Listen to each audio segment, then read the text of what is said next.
Israel மஞ்சள் கோடு வரைக்கும் உடனடியாக பின்வாங்கி இருக்க வேண்டும். ஆனா இன்னும் அவங்க பின்வாங்கல. இந்த 3 நாளைக்குள்ள இஸ்ரேல் காசாவில் இருக்கக்கூடிய எல்லோ லைனுக்கு பின்வாங்கி இருக்கணும், அவங்க விட்ராவ் ஆகல.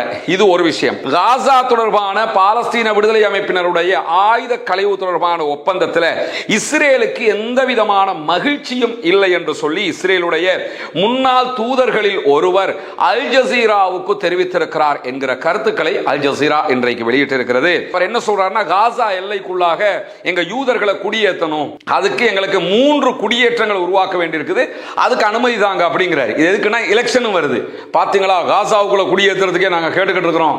ஒப்பந்தங்களுடைய எல்லை தீர்மானிக்கப்பட்டு விட்டது, ஒரு ஒப்பந்தத்துக்கு நாங்க வந்துட்டோம், எனவே நாங்க அட்டாக் பண்ணல அப்படின்னு சொல்லி இருக்கிறாரு. ஒப்பந்தத்திற்கு வந்துட்டோம்னு அவர் தான் சொல்றாரு, ஈரான் சொல்லல. ஏன்னா இவர் இது மாதிரி பின்வாங்கிறது இன்னைக்கு முதல் தடவை இல்லை.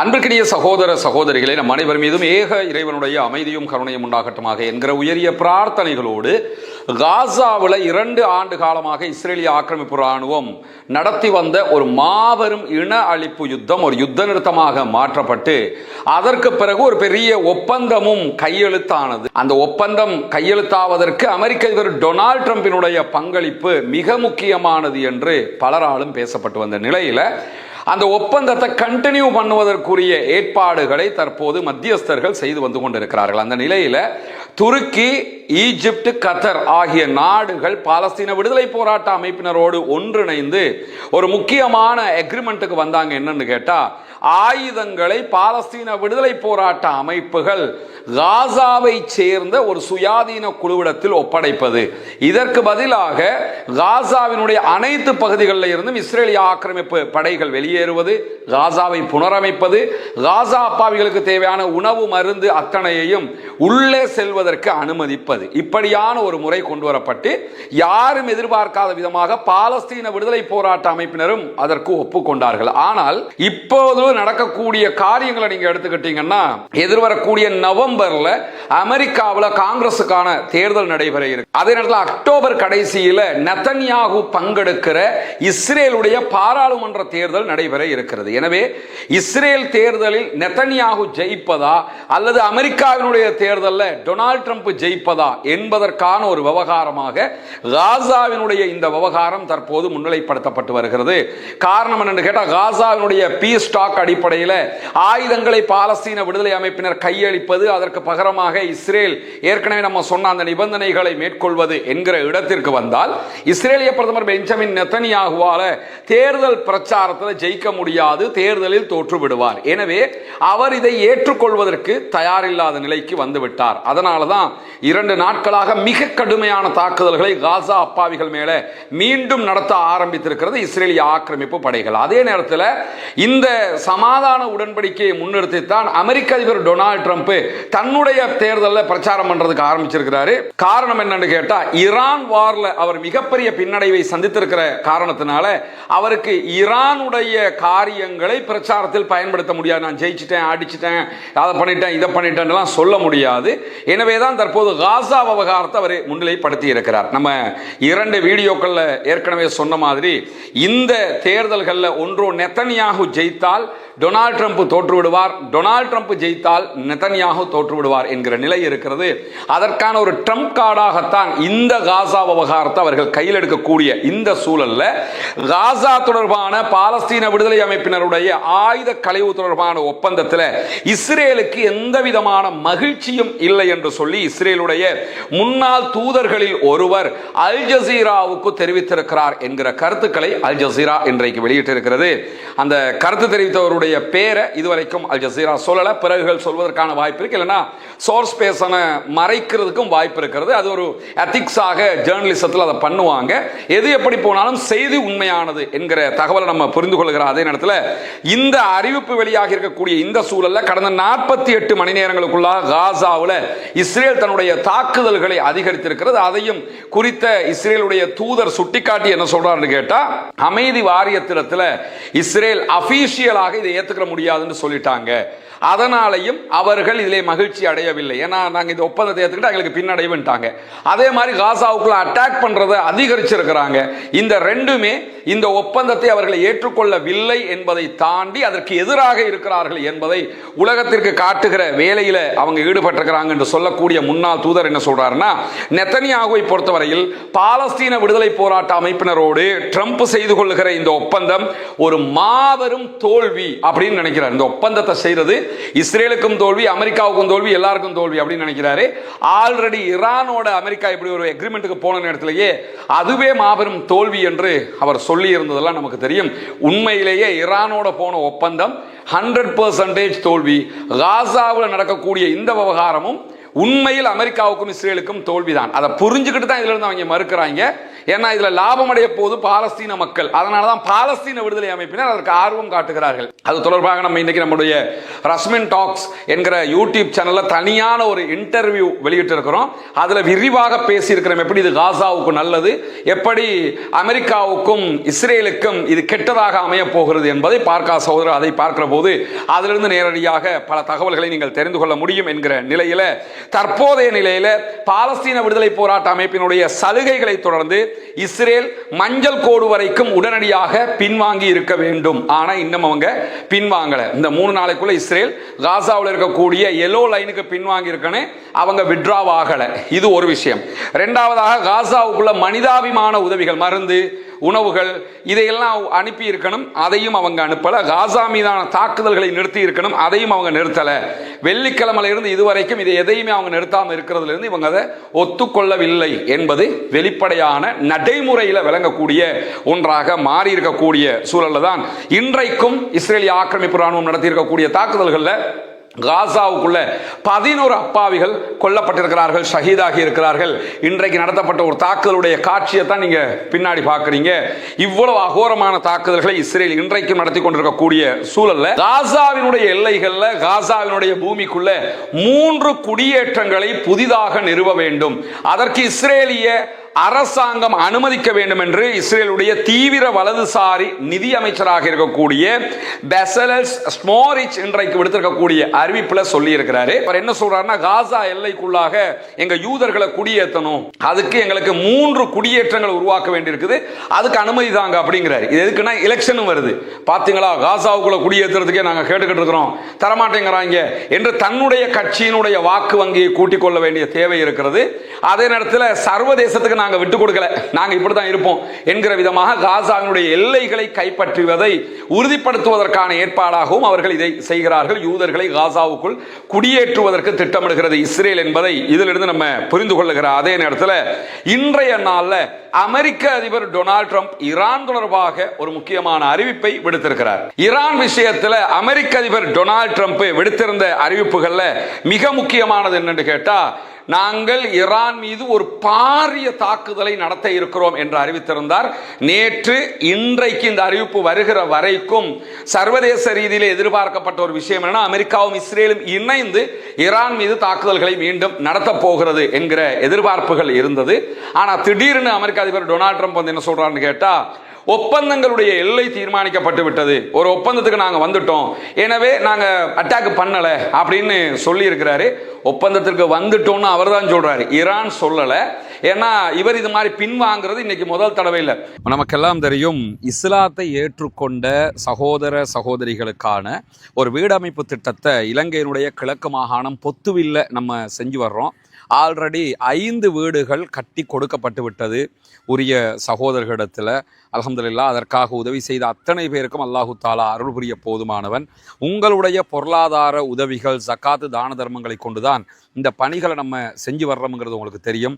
எந்த ஒரு நிதி நிறுவனத்திடமிருந்தும் பணத்தை கொண்டு வந்து இந்த பணிகளை நம்ம பண்ணலை. யூடியூப் சேனலில் நம்ம அறிவிச்சுக்கிட்டே இருக்கிறோம். அதை பார்க்கிற சகோதரர்கள் செய்யக்கூடிய உதவிகள் மூலமாகத்தான் இதுவெல்லாம் நடைபெற்று வருகிறது. அந்த அடிப்படையில் தற்போது நம்ம 6, 7 ஆகிய 2 வீடுகளை கட்டிக்கிட்டு இருக்கிறோம். 8வது வீடு கட்டுவதற்குரிய அடித்தளமும் போடப்பட்டிருக்கிறது. இந்த வேலைகள் முடிஞ்சதோட அந்த வேலையை நம்ம ஆரம்பிச்சிருவோம். அதை இப்போ என்ன நிலைமையில் இருக்குதுங்கிறத பார்க்கறதுக்காகத்தான் வந்திருக்கிறோம். பண உதவி செய்யக்கூடிய சகோதரர்கள் அவர்கள் தரக்கூடிய பணத்திற்கான வேலை நடைபெறுகிறதா என்பதை தெரிந்து கொள்ள வேண்டும் என்பதற்காகத்தான் இந்த வீடியோக்களை நம்ம போட்டுக்கிட்டு இருக்கிறோம். எனவே இந்த பணிகள் இப்பொழுது என்ன நடக்கிறது என்பதை வந்து பாருங்கள். நபிகள் நாயகம் ஸல்லல்லாஹு அலைஹி வஸல்லம் அவர்கள் இந்த நட்பணிக்காக உதவி செய்வதற்கு நிறைய வலியுறுத்தல்களை சொல்லி இருக்கிறார்கள். குறிப்பாக தான தர்மங்கள் தொடர்பான நிறைய நபிகள் நாயகத்துடைய வழிகாட்டலையும் திருமறை குர்ஆனுடைய வழிகாட்டல்களையும் நம்ம பார்க்க முடிகிற அதே நேரம் ஜக்காத்து நிதிகளை பொறுத்தவரையில் ஜக்காத்து 8 கூட்டத்திற்கு நம்ம கொடுக்க முடியும். அதில் ஒரு கூட்டத்தினர் முஅல்லஃபத்துல் குலூப், உள்ளங்கள் ஈர்க்கப்படுகிறவர்கள், இஸ்லாத்தை ஏற்றுக்கொள்ளுகிறவர்கள். அப்படியானவர்களுக்காகத்தான் இந்த வீடுகளை நம்ம கட்டிக்கிட்டு இருக்கிறோம். இந்த நிதியை பொறுத்தவரையில் நீங்கள் மிஸ்கீன்கள், ஃபக்கீர்கள், அதே போன்று முஅல்லஃபத்துல் குலூப், உள்ளங்கள் ஈர்க்கப்படுகிறவர்கள் என்கிற 3 வட்டத்துக்குள்ளேயும் இந்த மக்கள் வந்துருவாங்க.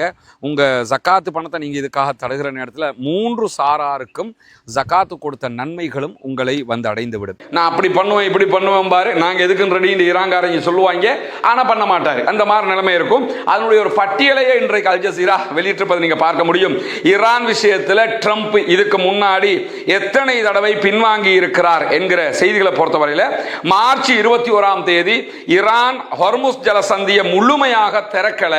அப்படி திறக்கல என்று சொல்லி சொன்னா நாங்க தொடர்ந்து ஈரான் மேல ஈரானுடைய மின்சார நிலையங்களை முற்று முழுதாக அழிச்சிருவோம் அப்படின்னு சொல்லி ட்ரம்ப் ஒரு அறிவித்தல் விடுத்திருந்தாரு. பிறகு என்ன சொன்னார்னா, அவங்க எங்களோட பேசிக்கிட்டு இருக்கிறாங்க, ஒரு 5 நாளைக்கு பிறகு அடிப்போம்னாரு. அதுக்கு பிறகு என்ன செஞ்சாருன்னா, இன்னொரு 1 வீக்குக்கு பிறகு அடிப்போம்னாரு. இந்த மாதிரி அந்த அவருடைய எச்சரிக்கையை பிற்போட்ட வரலாறு இருக்கிறது. அதே மாதிரி ஏப்ரல் மாதம் 1ஆம் தேதி அமெரிக்க அதிபர் டொனால்டு ட்ரம்ப் விடுத்த ஒரு அறிவிப்பில் என்ன செய்யறாருன்னு கேட்டா, ஹொர்முஸ் விவகாரத்தில் ஈரான் சரணடைய மறுக்கிறது, எனவே அமெரிக்கா ஈரானை கற்காலத்திற்கு தள்ளும் அப்படின்னு சொல்லி சொன்னாரு. கற்காலத்தில் இருந்த மாதிரி எல்லாத்தையும் அழிச்சு நாசமாக்கி அவங்கள மாற்றி விட்டுருவோம், இந்த மாதிரி எச்சரிக்கை விடுத்தாரு. ஆனா 4 நாட்களுக்கு பிறகு என்ன சொன்னாருன்னு கேட்டா, ஈரானை வந்து நாங்க ஓரளவுக்கு தான் பார்த்துக்கிட்டு இருப்போம், இதுக்கு மேல பொறுக்க முடியாது, ஈரானுடைய தலைவர்கள் இழிவானவர்கள், அப்படிப்பட்ட அதை திட்டி தீர்த்தார். இதெல்லாம் நடந்து முடிஞ்சது. ஆனால் அவர் சொன்ன மாதிரி அட்டாக் பண்ணல. அதே மாதிரி ஏப்ரல் 7ஆம் தேதி அன்னைக்கு என்ன பண்றாருன்னு கேட்டா, இன்றைக்கு இரவு ஒரு முழு நாகரிகமே அழிய போகிறது அப்படின்ற பாரசீக நாகரிகத்தையே நாங்க அழிப்போம் அப்படின்னு சொன்னாரு. அதையும் பெரிய ஒரு அழிவாக நடக்க போகிறது என்று நினைத்த நேரத்தில் அப்படி ஒன்றையும் அவர் செய்யவில்லை. ஏப்ரல் 8ஆம் தேதி என்ன பண்றாருன்னு கேட்டா, பாகிஸ்தான் இருதரப்பினருக்கும் இடையிலே ஒரு நிலையற்ற போர் நிறுத்தத்தை உறுதி செய்து அறிவிக்கிறது. அதற்கு பிறகு மே மாதம் 4ஆம் தேதி ஈரானுடைய முற்றுகைக்கு மத்தியில் ஹொர்முஸ் ஜலசந்தியில் சிக்கியிருந்த கப்பல்களுக்கு பாதுகாப்பு அளிக்கிறதுக்காக நாங்க தான் இனி கப்பல்களை எல்லாம் பாதுகாக்க போறோம்னு அறிவிச்சிட்டு, நாங்க ஒரு உடன்பாடு ஈரானோட எட்டப்படுமான்னு சொல்லி பார்ப்போம், இல்லைன்னு சொல்லி சொன்னா ஈரானை மொத்தமா அழிப்போம்னு சொன்னாரு. அதுவும் அவரால் செய்ய முடியாம போயிடுச்சு. ஜூன் மாதம் 11ஆம் தேதி முக்கியமான கார்க் தீவை கைப்பற்றுவது, ஈரானுடைய எண்ணெய் வசதிகள் எல்லாத்தையும் நாங்க கைப்பற்ற போறோம்னு சொன்னாரு. அதையும் அவரால் செய்ய முடியாம போயிடுச்சுங்கிறது நமக்கெல்லாம் தெரியும். எனவே அவர் சொல்லுவார், இப்படி செய்ய மாட்டாரு. அந்த அடிப்படையில் தான் நேற்று முந்த நாளில் என்ன சொல்லி கொண்டு வந்தார்னா, ஈரானுக்கு நாங்கள் கொடுக்க போகிற அடி வரலாற்றில் கிடைக்காது அப்படின்னாரு. இன்னைக்கு என்ன சொன்னார்னா, ஈரான் ஒரு அக்ரிமெண்ட்டுக்கு வர்றாங்க, அதனால நாங்கள் வந்து அட்டாக் பண்ண மாட்டோம் அப்படின்னு சொல்லி அவரே பின்வாங்கி இருக்கக்கூடிய அறிவிப்பை விடுத்திருக்கார். எனவே ஈரான் அக்ரிமெண்ட்டுக்கு போறதுனால பின்வாங்குறாருன்னு புரிஞ்சுக்கொள்ள கூடாது. ஈரான் போகலன்னாலும் அந்த ஆள் அப்படித்தான் பண்ணுவார்.